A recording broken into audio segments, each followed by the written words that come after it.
warm greetings to all of you. Thank you very much for supporting this very important event, and I hope that we'll continue to support Africa Access and CABA and all the important work that Brenda and her associates have been doing over the years to really bring about different understandings of an important area of the world, which has for too long suffered the weight of these enduring stereotypes. And I think for the past 25 years, with the kind of production, with the kind of things that have been coming out of Africa Access in particular, we're beginning to see really these transformations, these shifts in the kinds of understandings they go through meticulously, vet, and also make sure that they get disseminated and shared over a broad network, both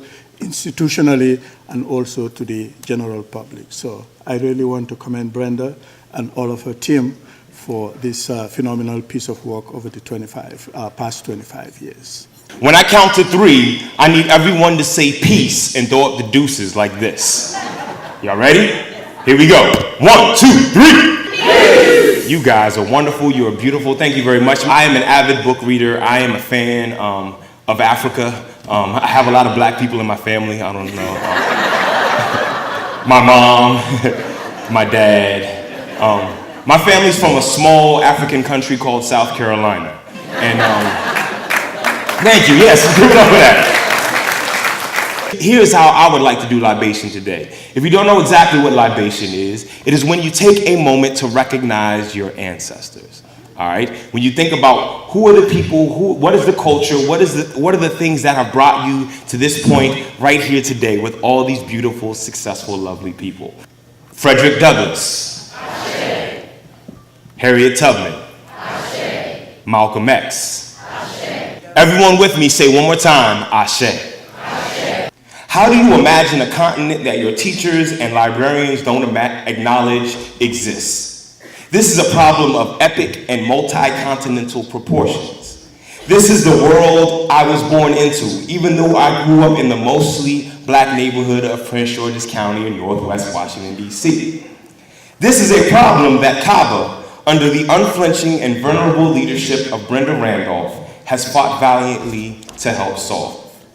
The more positive images you see of yourself, the better you will feel about yourself, and that esteem will probably be seen in higher grades. But there are so many more positives from having stories about black people, and specifically to our awards here tonight, African stories. This is why Brenda has always demanded that African stories are told regularly and with reverence.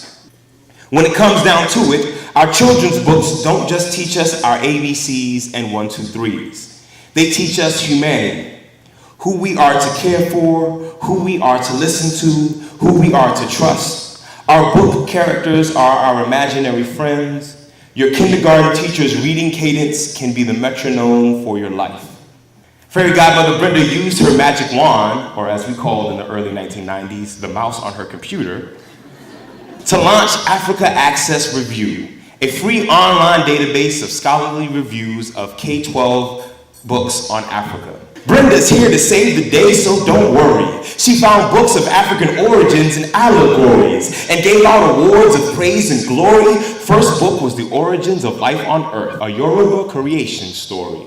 Can everybody join me for a moment and give a round of applause for Brenda Randolph and the CABA Book Awards. Yes.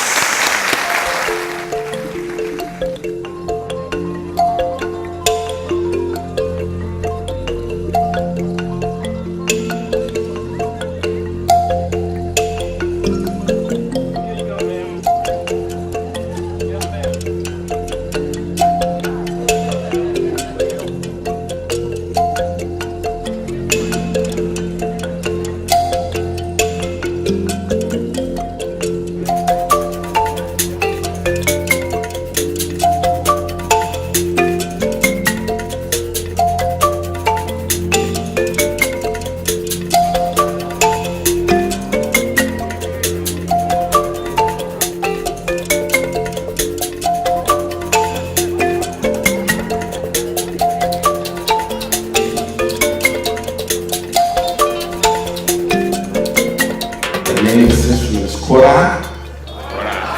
That's 21 strings, right? It's made from a calabash. Who knows what a calabash is? Right? And they cover that calabash with cow skin, okay? So next time, they'll be like, oh, that's cool, thank you. You know? All right, well, thank you again for listening.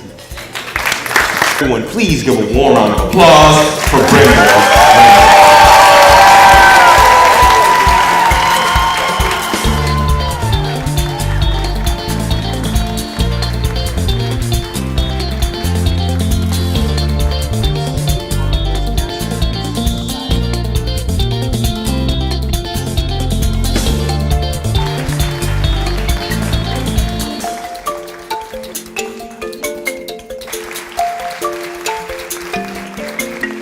It has taken a village to create CABA.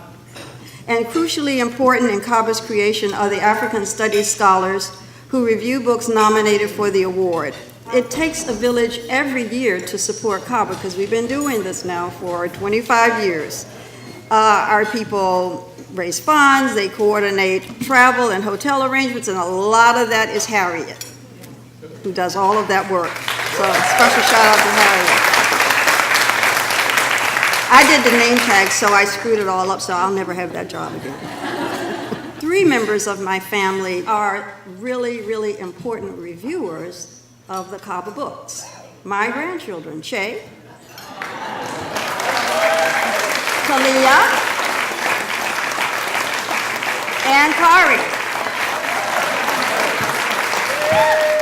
I was working at New Hampshire State's Elementary School in Montgomery County.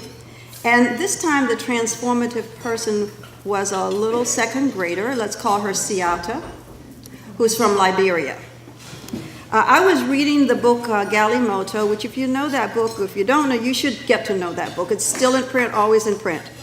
In the book, the main character's name is Kandi, and he is scouring his neighborhood looking for scraps of wire so that he can make a galimoto, which is like a car. Many of you who've been to Africa see these ingenious little cars that the boys make all over Africa.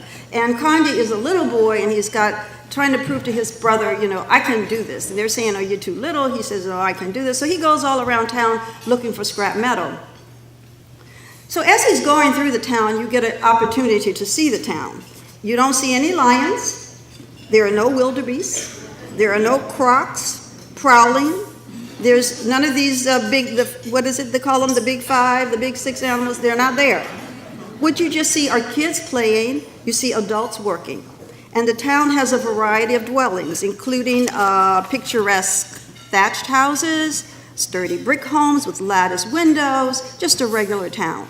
Well, after the reading, Siata came up to me and whispered in my ear, Miss Randolph, I'm from Liberia. Please read more books like Galimoto to my class. These children don't know anything about Africa. They say the worst things to me.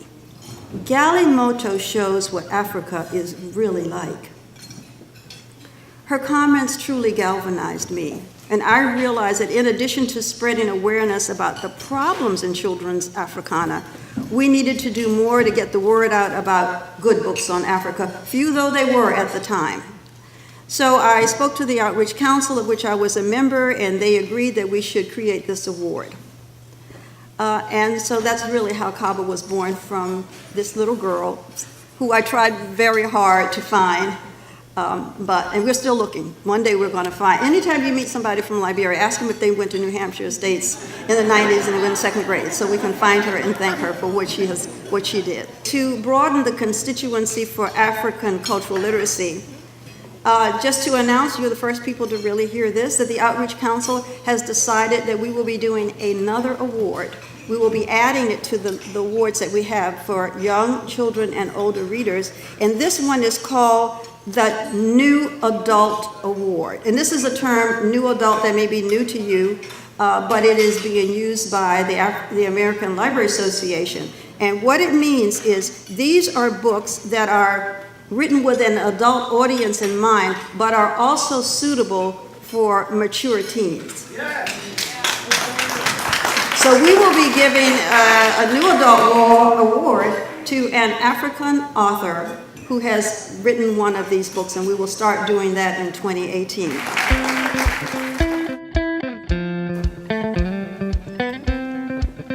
Ladies and gentlemen, please give it up for our past CABA winners.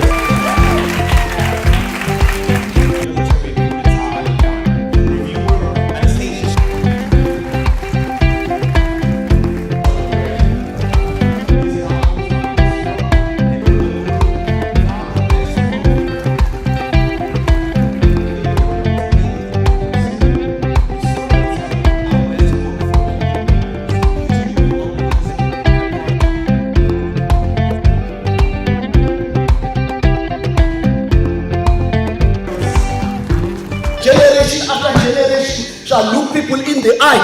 Generation after generation shall argue until their saliva dries out of their mouth.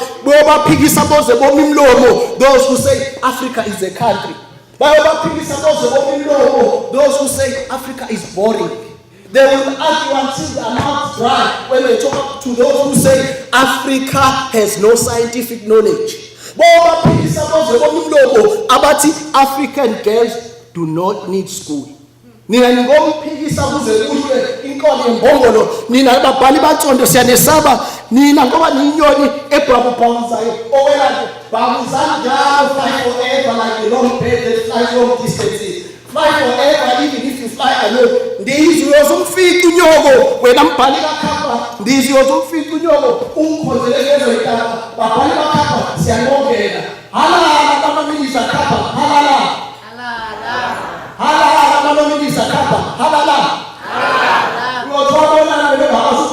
You who is lazy, who doesn't want to write, yet you have the talent. You who is lazy, who doesn't want to read, yet you have eyes. Halala kapa, halala. Zingulo matando yeah. A beautiful event, an amazing commemoration of authors writing and illustrating about Africa, and I feel blessed to have been able to be a part of it. The people, the food, and just being surrounded by other people who also believe in Africa and of Africa and kind of continuing this legacy. So I met Brenda in 2003 and started volunteering to help put these on every year. And the big thing is I get to meet these wonderful authors and illustrators every year. And every year I get to learn about a new country because each year we have books from different places. So I love it. And I hope you'll read some of the books this year too. This is needed because it's all work toward encouraging young people to connect to their roots, Africa, and learn about their history. And even if they learn about sense of humors, books that are sort of like a fiction but based on small reality of Africa, and it all works. I was really proud of being a part of this. I was floored. It's gorgeous. Everything is so beautifully put together, and everyone was honored, and I feel special to have been a part of it. Well, I think it's great. It gives recognition to people who deserve it, and it also spread the word so that the books can travel. Other people can see what is being done in other parts of the world. Really great evening, very historic. 25 years celebrating the anniversary of the Children's Africana Book Award, which is a great milestone. So Brenda and her crew did a wonderful job, and we're all very happy. So congratulating her for a job well done, and wishing CABA and Africa Access and everybody that works with her much more success down the road. This was a very important program tonight. Little children all around the world should have more African books. And when they have books on Africa, they can have a better love of all of Africa. Do you agree? Yes, I do.